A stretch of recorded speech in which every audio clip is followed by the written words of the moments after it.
What if I told you that some of the most innovative solutions to our modern water crisis were developed thousands of years ago by people who had no access to advanced technology, no scientific laboratories, and no government funding? Stay with me, because by the end of this video, you'll discover water management techniques so ingenious that scientists and engineers are now racing to implement them in our modern cities.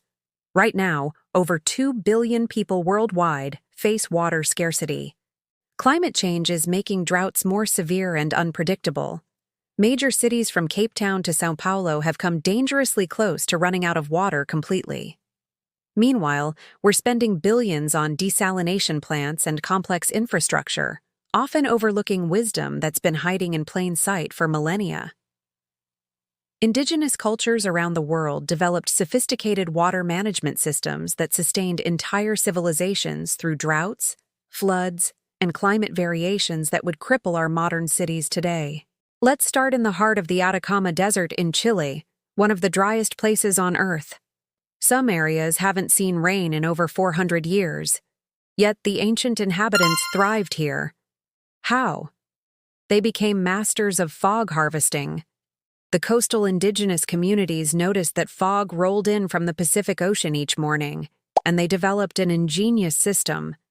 They erected large vertical nets made from plant fibers on hillsides where fog was densest.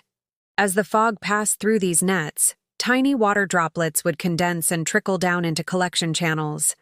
A single fog catcher could collect up to 200 liters of water per day. Today, scientists have modernized this technique using polypropylene mesh, and it's being implemented in water-scarce regions across Chile, Peru, and even Morocco. But the indigenous peoples figured this out using nothing but observation and natural materials.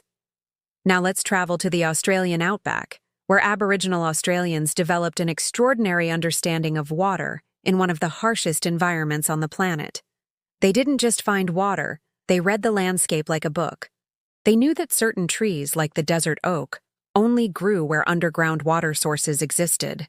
They observed animal behavior, knowing that certain bird flight patterns indicated nearby water sources.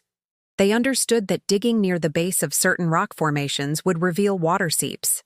But perhaps most fascinating was their technique of creating living water maps. Knowledge of water sources was encoded in songlines, ancient songs that contained precise geographical information about water locations spanning thousands of kilometers. These weren't just songs. They were survival databases passed down through generations with remarkable accuracy. The Native American tribes of the Southwest United States faced similar challenges in arid landscapes, and their solutions were equally ingenious. The ancestral Puebloans built sophisticated water harvesting systems in places like Mesa Verde and Chaco Canyon. They constructed networks of small dams, canals, and reservoirs that captured every drop of rainwater from summer thunderstorms. They created terraced gardens that prevented water runoff and directed precious moisture to crop roots. They even developed a deep understanding of soil moisture retention, mixing clay into sandy soils to create the perfect water-holding medium for their crops. What's remarkable is that these systems operated for centuries without modern pumps, pipes, or technology. Archaeological evidence shows they supported populations of thousands in regions where today only a few hundred could survive without modern infrastructure. But indigenous water wisdom isn't just about scarcity, it's about sustainability and respect for water as a living resource. The Maori people of New Zealand have a concept called wai-ora, which translates roughly to living water. They understood that water wasn't just H2O. It was a life force that needed to be kept clean and flowing. They developed strict protocols about not polluting water sources, understanding the connection between watershed health and downstream communities long before modern ecology existed as a science. They practiced what we now call integrated watershed management, protecting forests, managing wetlands, and maintaining stream health as interconnected systems.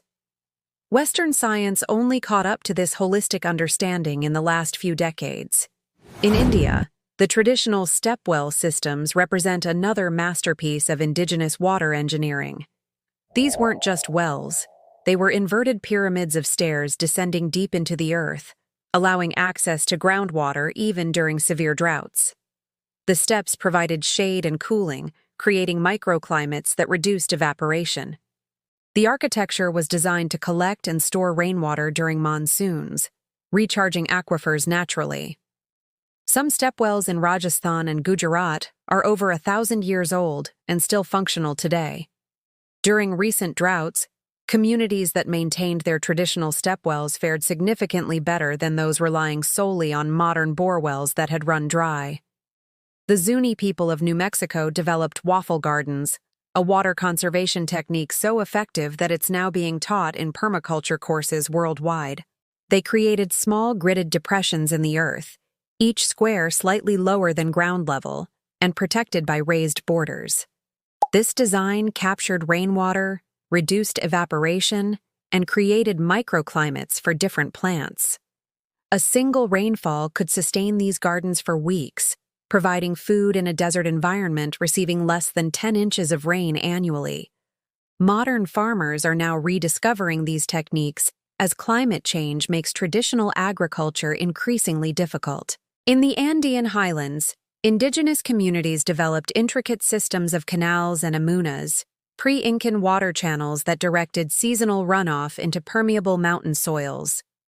The water would slowly filter through the rock and emerge months later as springs downhill, providing water during the dry season. This natural time delay system meant they had water when they needed it most, not just when it rained.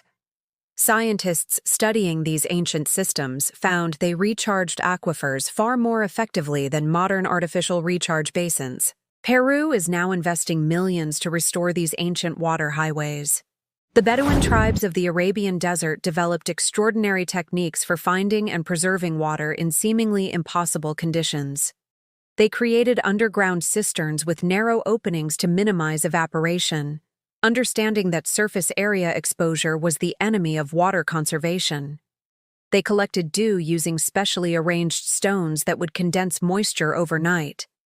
They knew which plants could be used as living water storage, tapping into succulent roots during emergencies. Their traditional black tents, which seem counterintuitive in hot climates, actually created convection currents that cooled the interior, while the dark color was excellent for fog water harvesting at night. What makes all these indigenous solutions so powerful isn't just their cleverness, it's their sustainability. These weren't quick fixes that depleted resources. They were systems designed to work with nature indefinitely. They required minimal energy input, used local materials, and could be maintained by communities without specialized knowledge. Compare this to modern solutions like desalination, which requires enormous energy, produces toxic brine waste, and depends on complex technology that breaks down. Today, as we face unprecedented water challenges, scientists and engineers are finally paying attention to this indigenous knowledge. The United Nations has recognized traditional water management systems as crucial for achieving water security. Universities are partnering with indigenous communities to document and preserve water wisdom before it's lost. Cities like Lima, Peru, are combining ancient amunas with modern engineering. Australian water managers are consulting Aboriginal elders about landscape water dynamics. Fog catchers based on indigenous designs are providing water to communities from Guatemala to Ethiopia. But here's the critical part. It's not just about copying techniques, it's about understanding the philosophy behind them. Indigenous water management was never about dominating nature or extracting maximum resources. It was about living within natural limits, observing natural cycles, and working cooperatively with ecosystems. As one Apache water elder said, "We don't manage water, water manages us, we just need to pay attention." That mindset shift might be even more valuable than any specific technique. The irony is striking. We've spent the last century building massive dams, drilling deeper wells, and creating ever more complex water infrastructure, often destroying indigenous systems in the process. We called it progress. Now we're realizing that some of those primitive techniques were more sophisticated than our modern solutions because they accounted for something we forgot: long-term sustainability. They worked with natural water cycles instead of against them. They built resilience instead of dependence on fragile supply chains and fossil fuels. As climate change accelerates and water becomes increasingly scarce, we can't afford to ignore this accumulated wisdom. The solutions to our water crisis might not come from the next high-tech invention, but from techniques that have been tested over thousands of years, by people who had no choice but to get it right, because their survival depended on it. So what can you do? Start by changing how you think about water. Learn about the indigenous peoples who lived in your region and how they managed water. Support initiatives that preserve indigenous knowledge and integrate it with modern planning. Advocate for water policies that prioritize sustainability over short-term extraction. And maybe, just maybe, try some of these techniques yourself. Whether it's collecting rainwater, creating a waffle garden, or simply observing how water moves through your local landscape, you'll be connecting with wisdom that kept entire civilizations alive.